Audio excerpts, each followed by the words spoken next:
Welcome back to another episode of Detroit Next. I'm Malachi Barrett from BridgeDetroit. Kari Frazier of Detroit is Different. Kari, what are we talking about today? We're talking about actually getting a scope of what that person's in store for when they take on the executive seat of mayor of the city of Detroit. So two very different guests that have a lot of experience in mayor's office and also commenting on and thinking about what the mayor of the city of Detroit would be. Who are those folks? Anthony Adams and Karen Dumas, both perspectives. Karen comes from leading a communications office for Mayor Kilpatrick and Mayor being in both administrations, and also as deputy mayor, Anthony Adams for Mayor Kilpatrick. And the perspective given is very rich, and not just from there, but really more so looking at 12 years of a Mayor Duggan administration really frames a lot of what we think mayor is as what Mike Duggan offered and that administration offered. So this is a discussion and episode where a lot is unpacked from their perspective of what they're going to be looking at in capacity and outreach and in narrative. Karen's talked a lot about the narrative and what that story will be because, as you know, and you're one of those voices that does that, they're campaigning now. And as they campaign, a lot is being said of what will happen when they're in office. How do you manage that narrative when in office if different things change? So this is some insight into an outside perspective of what will happen on that 11th floor in the Coleman Young administration bill. We are still working our way through candidate interviews, so don't worry. We are bringing on former Police Chief James Craig, Jonathan Barlow, Rogelio Landon, and Todd Perkins, one at a time.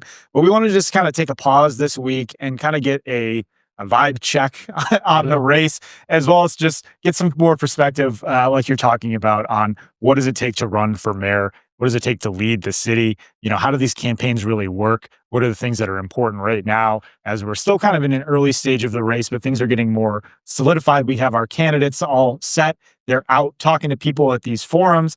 They're raising money, they're scoring endorsements. So what do you really need to know as a voter as they're going about and doing that? That's kind of the focus for us today. Definitely. And then as we think about what you want to know as a voter, it's a lot that has changed in the Duggan administration, a lot that has benefited the city of Detroit, a lot that people will question about like how, but there are new departments, including the departments of neighborhoods, mobility, sustainability, and what happens moving forward with that. Some was uplifted about what could be done already with what exists. And it's some new ideas of other things expanding in new offices. What does that look like? What capacity will the new mayor administration be at a level of executing from that executive branch? These are things to kind of think about, especially as you talk about the money coming in. A lot of people are pounding the pavement. They're coming to your door. So when you're asking, what will your administration look like? They always say like that first 100 days. Really, the bigger question is like, who are the first 100 employees? Well, we're going to get some insight into that today. So stick with us, and we will have interviews with Anthony Adams and Karen Dumas coming on right up. Yes. Joining us today on Detroit Next is someone who personally I have a lot of respect for, has a lot of experience with past mayoral administrations, and is now a pretty important voice for political affairs in the city, Karen Dumas. Well, thank you for that, Malachi. I appreciate it. Thank you so much for being here. I want to talk about your experience in past mayoral administrations and how we should be thinking about the departments, the various departments, and kind of the mechanics of how the city does things. What departments are kind of most important for you? Like, where do you see the mayor should really be focusing their time and using those, official kind of resources to do things? Well, attitude and performance are a reflection of leadership. So the mayor is going to set the tone for all of the departments, regardless. And I think that they're all important. I think when either staffing or redoing your appointees, your cabinet, and all. I think loyalty is always the first thing in politics. I mean, it is. I think people that understand what it means to be an appointee, regardless of which department you're heading, makes all the difference in the world. I remember seeing some civil servants that were put into appointee positions. That doesn't work. You can't because the thinking is different. And to understand what it is that this administration, the next administration wants to accomplish, and what does the mayor think the best way is to do that. Now, they've got to surround themselves with people that have a skill set to make up for their deficiencies. There's not a candidate that's running that can do everything. But I think loyalty is important. I think having a mayor who's willing to listen and then make a decision. I think accountability is also very important because I've seen that have a negative impact as well. Yeah, I hear a lot from voters that they want somebody with integrity, hmm someone that will not fall into scandal and embarrass the city, in the newspapers. Well, but let's take that one for 1 second. So they say that compared because of all the hoopla around Kilpatrick. I get that, Mhm. but this administration, this mayor, if he didn't have the grace that he was extended by the media, that would have been another scandal. I mean, he had an affair, he was directing money, he admitted that he was steering contracts, and he said he lost sleep over it while Kwame Kilpatrick was in jail for 28 years. So the media tends to package a perception that people buy into.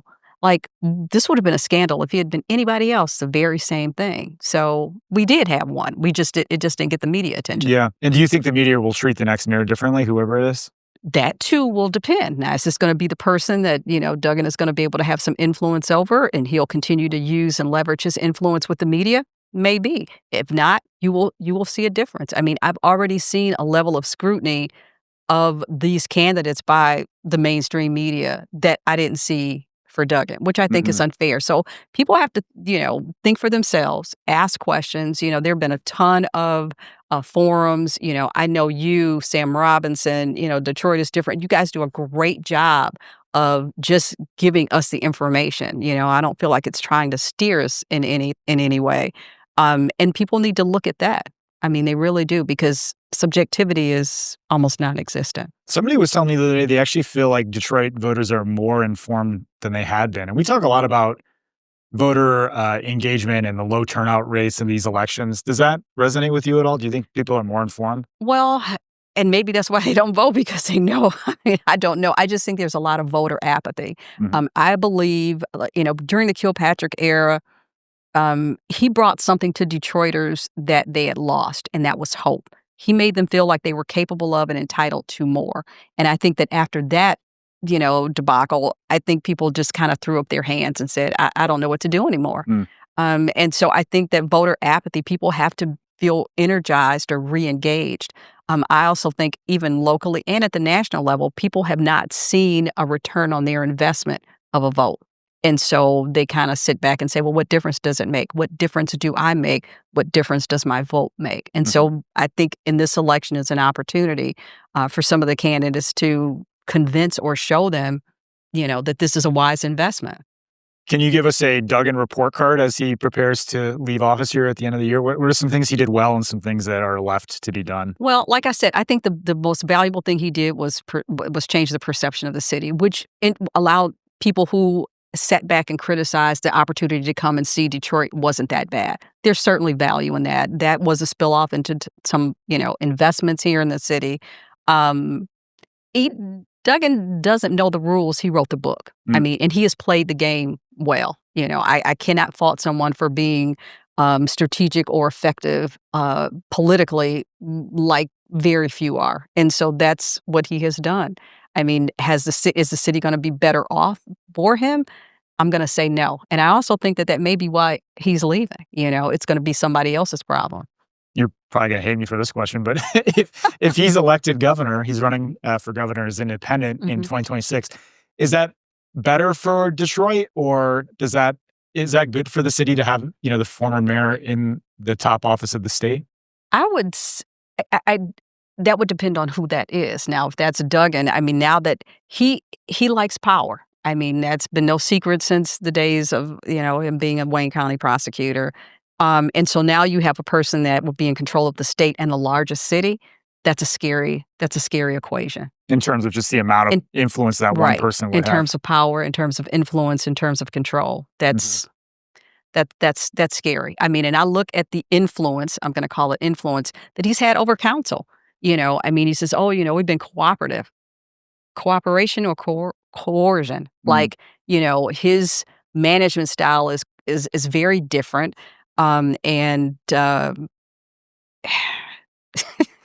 Yeah, that Yeah. would be a scary equation. Well, I think back to this is probably in the weeds a little bit, but when the city canceled contracts with its paratransit vendors that provide transportation services to disabled residents, the council canceled that contract because of complaints that residents had about the poor quality of the Right. service.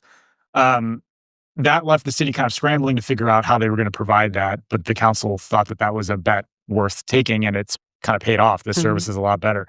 At the time, Duggan very publicly was admonishing the council for canceling those contracts and kind of putting them in that situation. So we definitely have seen when they're not cooperating, But there's that's the thing, I mean, and I've had business people share over the years that, and he would do this with council as well, announce something and then go back to do the details. So that way, if the details fall through, you've got somebody else to blame. It's as opposed to, let's talk about it. What are we going to do? And we do it together. No, I'm going to go and I'm going to tell everybody this is what I'm going to do. And then I'll go back and figure out how to get it done. I mean, I think about the community reinvestment that he had, like with the different neighborhoods, and the banks were make a commitment. All right. But he didn't tell the banks that that the money would be managed by a fiduciary and that they had no say-so on how it was spent in each of those areas. So publicly it looks good, but people are sitting back and it seems like, what the hell? Like, what do we get to do out of this? So it's a lot of the things that are behind the scenes that people don't know or see, that to me send a signal that that's not necessary. It's not a partnership. So we're talking about how Mayor Duggan has used his communications department, expanded the communications department to help tell the story of what his administration is doing and craft a narrative of success around his administration. And I think that is going to be interesting to follow for whoever, comes in his footsteps. There's things being said now. They have their campaign communications teams trying to talk about all the things that they're going to do for the city. How do you see that as a communications professional that worked in past administrations? How is that going to manifest for the next mayor? How are they going to try to get that positive message out to the community? Well, I think first they're going to have to, I would like to see, because at every campaign, once upon a time, Malachi, people would just change the dates. It was always the same thing, turn the lights on, clean streets, same shoes.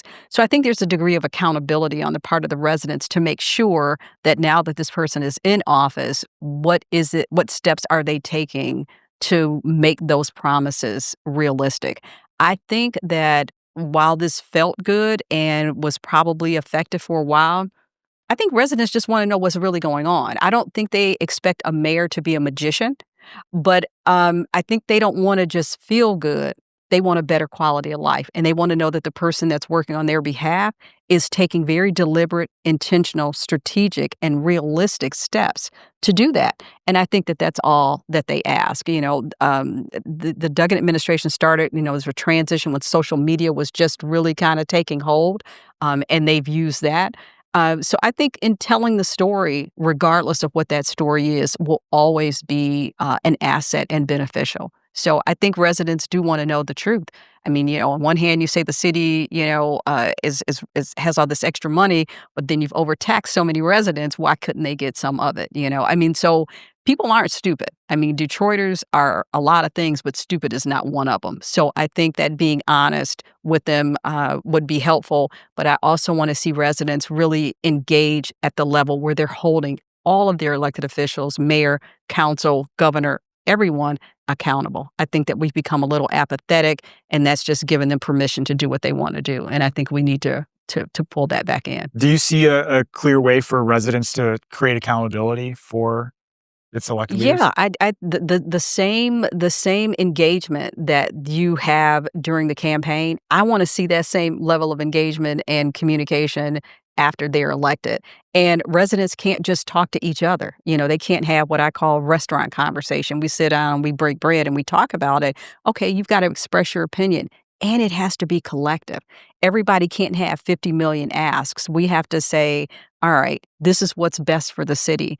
Less me and more we in our presentation, and be willing to leverage our social, our economic, and our political capital to get what we want. I think back, once upon a time, people were willing to do that, and they were listened to. Now, it's like, okay, you get 2 minutes to talk at council and it becomes, a bitching session, and they just dismiss it. No, I mean, these are legitimate concerns, and they deserve to be, responded to.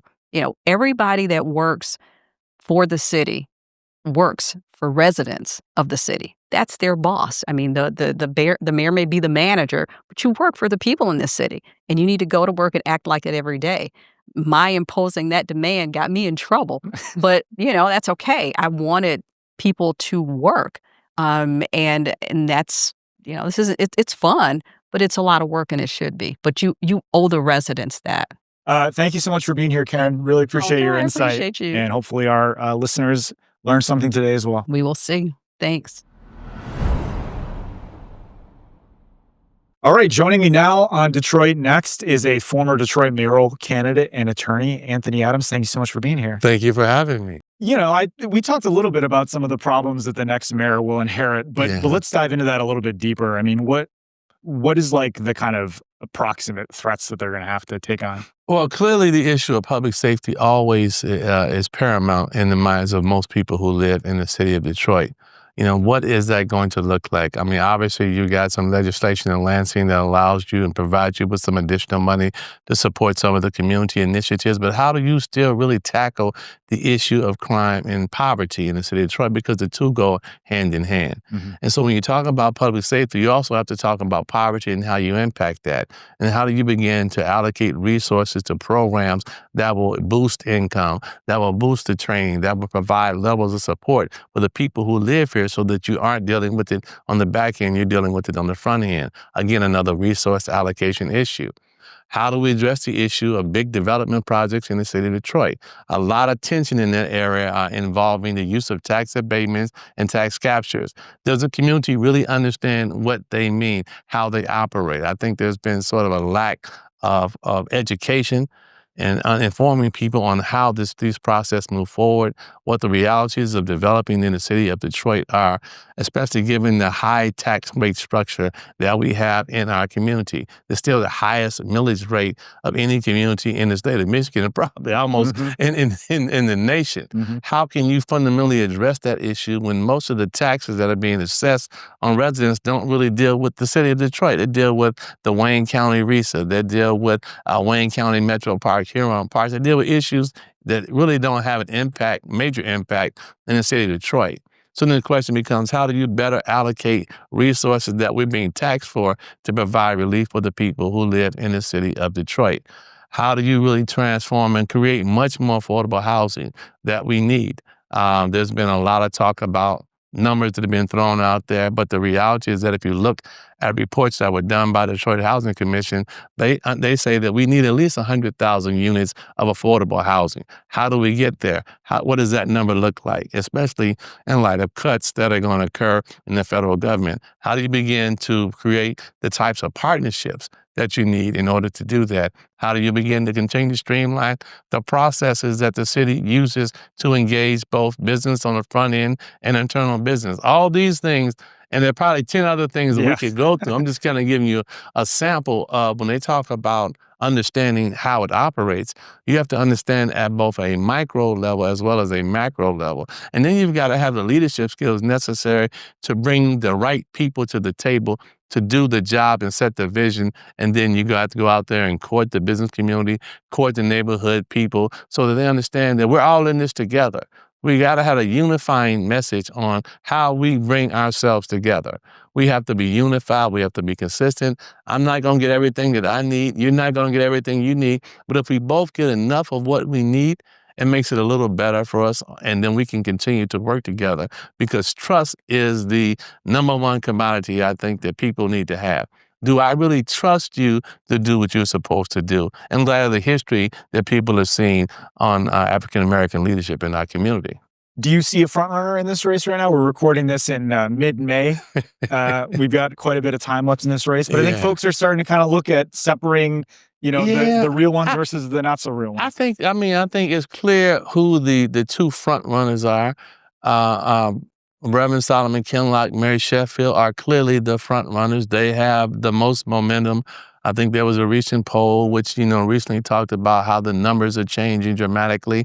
The other people have not been able to get the level of traction that they need in order to push themselves forward. And so as we move forward, I think people will begin to focus more and more on those two people as the candidates because they have the name, they have the money, and they have the resources necessary to push their message. Name and money are very important in these Yes. races, I've learned. Yes. And so the recognition, you need money if you don't have the name recognition to get Right. people to know who you are. As somebody that's run, in the past for mayor, how difficult is that? For somebody that's like, oh no, they're looking at this poll, they're like, we got a lot of ground to make up. How do Yeah. campaigns actually do that? How do they get the attention that they need? Well, obviously, unearned media is the best thing you can get because you don't have to pay for it. Mhm. And the evolution of social media, has helped to a large extent. But still, nothing is like pressing the fresh, having people out there who are working on your behalf, canvassing communities, phone banking, talking with people. All these things require a volunteer base that you definitely have to have, as well as the free resources, because you can't pay everybody to do everything. And then you can engraft upon that, telephone banking, text messaging. People tend to get too many text messages, so they tend to kind of screen that out. Mhm. Social media, it's important. It's important for people to see it, but I don't necessarily think that it's the ultimate way to go because I believe that pressing the flesh is the most important thing you can do.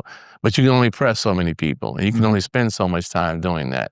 So obviously, when I ran my campaign, I think we raised something under the tune of maybe $400,000, which is paled in comparison to my opponent who probably had $40 million. It seemed like, and did not have to work to get he got a lot of unearned media because having a large PR operation to constantly push your issue and your agenda makes it much more easier.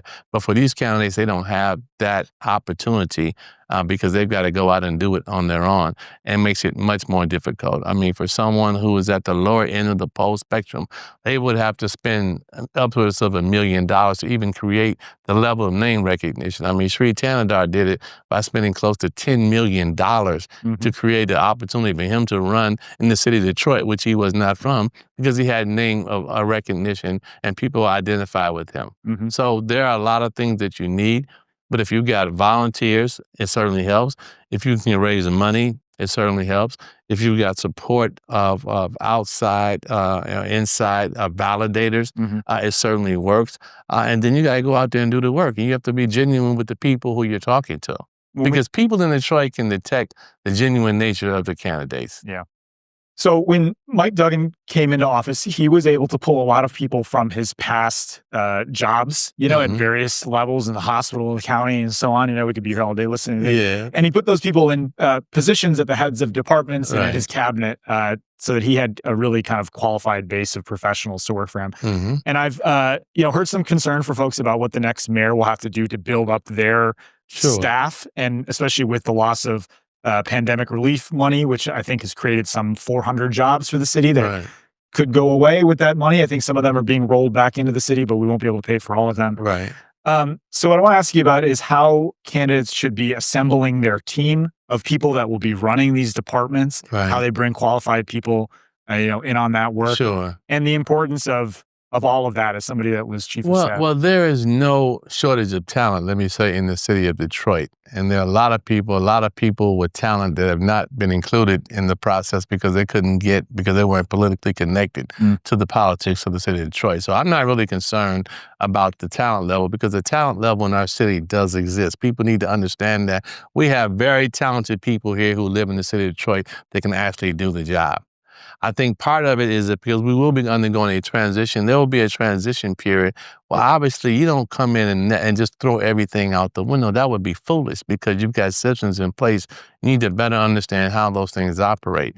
And so any experienced leader would bring people on board sort of in stages. Obviously, you've got the central office of the mayor. He needs to have his key people that he trusts, and people who have administrative experience at running high-level systems, because the city of Detroit is a high-level social service economic development entity. You have to have people who have have experience on the ground and boots on the ground. If you got experience in that system, it's even good. But being in the ability to be smart and understand systems is very, very important. And then you undergo your transition because you have an election mandate as to what your vision is. And how do you select the people necessary to fulfill your vision? Where do they go strategically within the organization? How do you transform a organization that is a very large structure? How do you reduce that structure so that you can provide more direct service to the people, which means people that you hire need to be able to take on much more responsibility than the people that are. Do you still need a large PR operation as a part of that structure? That's an open question, because if you're talking about direct service, the more money that the mayor's office doesn't spend, the more money you have to spend on community initiatives. What is your relationship with the community in terms of how you structure that entity? How does that look? Who do you have there? People with experience, people who people trust. Detroit is a large city, but it's a small city, and people trust people. How do you build upon the trust? How do you get the confidence of the people? How do you have some successes so people can understand things can move forward? It's going to be very important walking in the door for people to have a comfort level to know that, one, I understand that we don't necessarily need to blow this system up. There surely are some things that need to change. There surely is more community engagement and involvement that we need to have. People clearly need to understand the big development process. How do we transform our workforce development so that we can access more career skills, opportunity for people who live here? How do we work better with the Detroit Public Schools so that the programs and things that they provide, we can integrate that into a model that allows us to uplift the people who live here? Those are the kind of things that the next person who's coming in need to understand and need to be in a position to give people comfort that if I've run something large before and I've been successful, then maybe I can duplicate the same thing. I mean, that was Mike Duggan's thing. I fix things. Mhm. So now the next person says, not only can I fix things, but also can elevate what needs to be done in our city. So the next mayor also is going to have to navigate relationships with various authorities which have kind of gained control of different assets of the city and infrastructure of the city. Think of like the Great Lakes Water Authority, which had to work with the city when a water main broke in Southwest and flooded a whole neighborhood. And people were kind of like, whose responsibility is this? Wait, who you should have done? So I don't know. Talk about how the next mayor has to navigate these authorities that kind of supersede some of their ability to do things. And I would say that they don't necessarily supersede the ability because they obviously have appointees on each of these authorities. When you look at Great Lakes Water Authority, obviously it was a takeover of the system. I know some people don't like to hear that, but that's what happened. The valuation of what the city is getting paid from GLEWA leaves a lot to be desired because I think it left tremendous shortfalls in the city in terms of its ability to improve its own infrastructure. But that being said, these are working partnerships. And the new mayor has to understand the ability to work in partnership with these organizations to make sure that the needs of our community, we are still the largest customer base in large extent in the city of Detroit with GLEWA. What's the relationship with Detroit Economic Growth Corporation? Well, that is controlled by the mayor. Yeah. And make no mistake about it. Council may have some appointees. At the end of the day, they control that. So that's a relationship that people need to understand. He can impact to certain things. How do you work with the stadium authorities to ensure that the workers are being paid properly in those entities? Because a lot of people who work in these authorities don't necessarily make the types of wages that they should or to have a living wage. So they have to have the ability to maximize their understanding of where these things fit in. You got the Detroit Wayne Port Authority, which actually has the ability to do development in the city of Detroit. Where's the best time opportunity for that to be? You've got the Riverfront Conservancy. Maybe they should be taking more responsibility for the park system throughout the city of Detroit, since they get a huge funding from the private philanthropic community. Maybe that's a safe place for them to be. I think the mayor's got to figure out where these entities fit into his overarching philosophy. How can he use them to best move his agenda forward, make sure that he puts the right people in place at these authorities to provide the level of oversight they need to do, and then hold them accountable. That's his ability. That's his hold card. So there's no authority that impacts the city that he doesn't have the ability to impact. The people just have to understand, this is what I need you to do when you're talking with Great Lakes Water Authority. They need to make sure that our basements aren't being flooded, and then when something happens, we get quick service. All right, well, you heard it here first, Mr. Adams. Thank you so much for being on Detroit Next. I really appreciate it. Thank you for having me.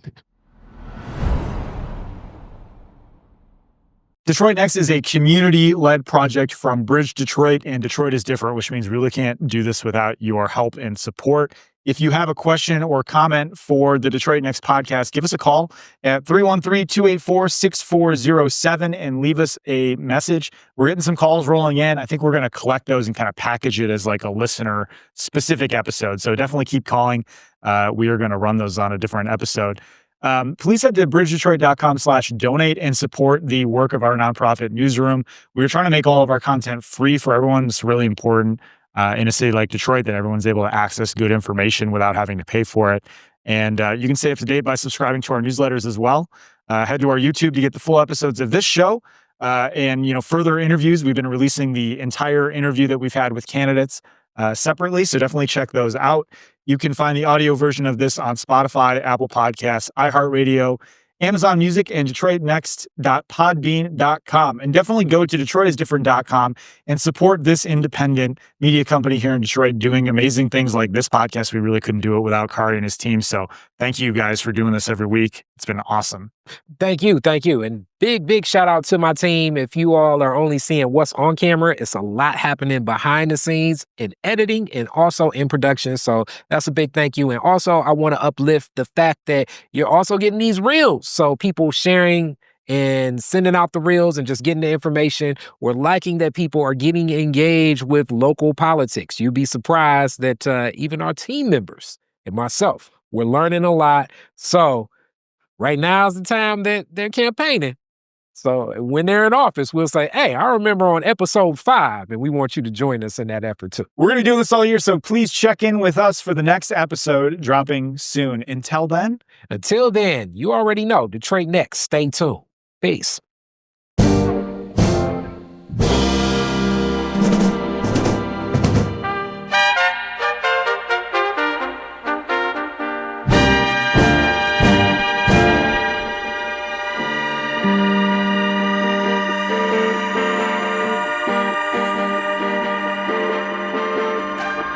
Detroit Next is a community-led project from Bridge Detroit and Detroit is Different, which means that we can't do this work without you. We need your support.